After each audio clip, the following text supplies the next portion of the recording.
थोडा राजकारणी लोकांना त्रास होतो, पण मी त्यांना नागपूरला सांगितलं होतं का भाजपवाला असो, काँग्रेसवाला असो का राष्ट्रवादीवाला असो, जो चुकला त्याची धुलाई करा म्हणून. पूर्ण ताजबाग मी दुरुस्त करून टाकला यांनी, पुरे क्रिमिनल अंदर घातले होते. तेव्हा भंडारा जिल्ह्यातही काळजी करू नका, तुम्ही या जिल्ह्याला महाराष्ट्रातला आदर्श जिल्हा करा, गुन्हेगारीपासून सगळ्यापासून मुक्त करा आणि चांगलं काम जसं नागपूरला केलं तसंच इथे करा अशी तुम्हाला विनंती करतो. राजकीय कार्यक्रमांमध्ये अधिकारी उपस्थित राहतात, पण क्वचितच एखादा पोलीस अधिकारी मंचावरून खास कौतुकाचा विषय ठरतो. भंडाऱ्यात नुकत्याच पार पडलेल्या बायपास उद्घाटन कार्यक्रमात केंद्रीय मंत्री नितीन गडकरी यांनी जिल्हा पोलीस अधीक्षक नुरुल हसन यांचं खुलेआम कौतुक केल्यानं ते चर्चेच्या केंद्रस्थानी आले आहेत. जर जिल्ह्यात कडक शिस्तीचा अधिकारी नसेल तर आमदारही सुधारणार नाहीत असा रोखठोक इशारा देत गडकरींनी भंडाऱ्याचे आमदार नरेंद्र भोंडेकर यांना स्पष्ट शब्दात तंबी दिली आहे. हे सगळं एका अधिकाऱ्याच्या सक्षमता आणि कार्यक्षमतेसाठी. तेच पोलीस अधीक्षक नुरुल हसन नेमके आहेत तरी कोण, त्यांची कारकीर्द कशी आहे हेच पाहूया सविस्तर व्हिडिओमधून. नुरुल हसन कोण आहेत पाहूया. IPS अधिकारी नुरुल हसन हे सध्या भंडारा जिल्ह्याचे पोलीस अधीक्षक म्हणून कार्यरत आहेत. त्यांनी महाराष्ट्रातील अनेक जिल्ह्यात गुन्हेगारी विरोधात कठोर कारवाई केली आहे.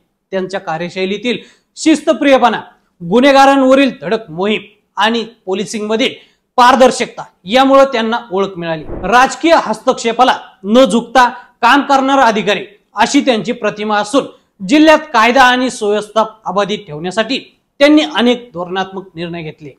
खासगी नोकरीतून शास्त्रज्ञ आणि शास्त्रज्ञातून IPS असा प्रवास करून धाडसी पोलीस अधिकारी बनलेले IPS नुरुल हसन आता भंडारा जिल्ह्याचे नवे पोलीस कॅप्टन आहेत.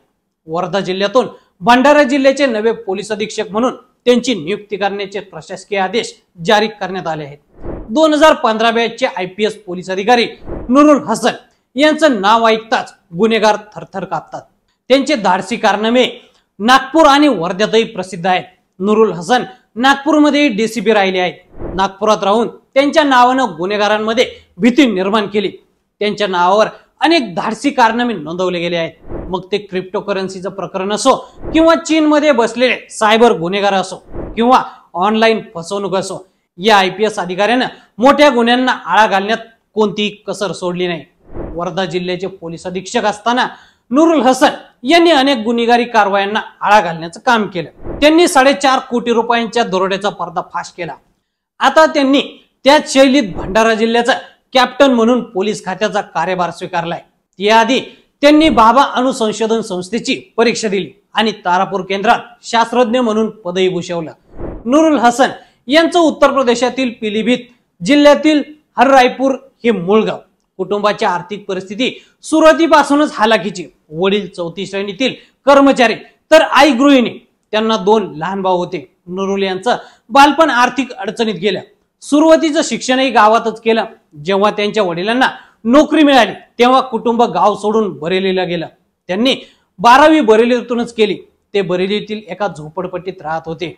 कठीण परिस्थितीतही त्यांनी किंवा त्यांच्या कुटुंबाने कधीही अभ्यास थांबवण्याचा विचार केला नाही. 12वी नंतर हसन यांची अलीगड मुस्लिम विद्यापीठात BTech साठी निवड झाली.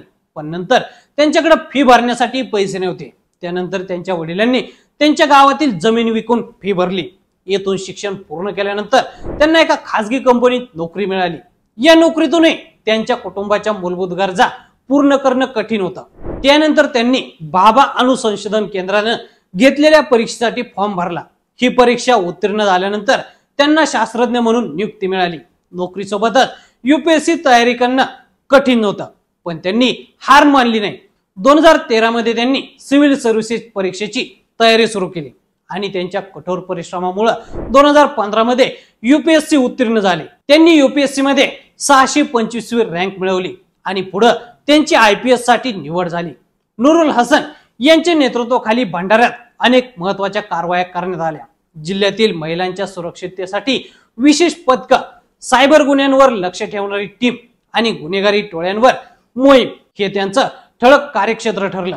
नितीन गडकरी यांच्यासारख्या ज्येष्ठ मंत्र्यांकडून झालेलं सार्वजनिक कौतुक केवळ एक प्रशंसा नाही, तर नुरुल हसन यांच्या पुढील सेवा जीवनासाठी एक सकारात्मक संकेत देखील मानले जात आहेत. तर मंडळी, IPS नुरुल हसन यांच्या कार्याबद्दल तुम्हाला काय वाटतं?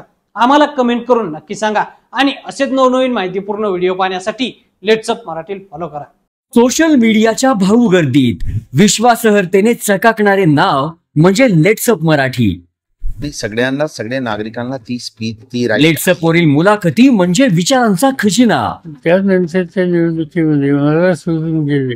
बातम्या केवळ वस्तुस्थिती सांगणाऱ्या, न प्रोपोगंडा, फक्त जनतेचा अजेंडा. क्योंकि आने वाला कल जाने वाला है, जाने वाला कल आने वाला है. राजकारण, मनोरंजन असो की क्रीडा क्षेत्र, महाराष्ट्राची स्पंदने संवेदनशीलतेने टिपणारे माध्यम म्हणजे लेट्स अप मराठी. जगासोबत एक पाऊल पुढे राहण्यासाठी लेट्स अपचे ऍप, सोशल मीडिया आणि वेबसाईट सोबत कनेक्टेड रहा.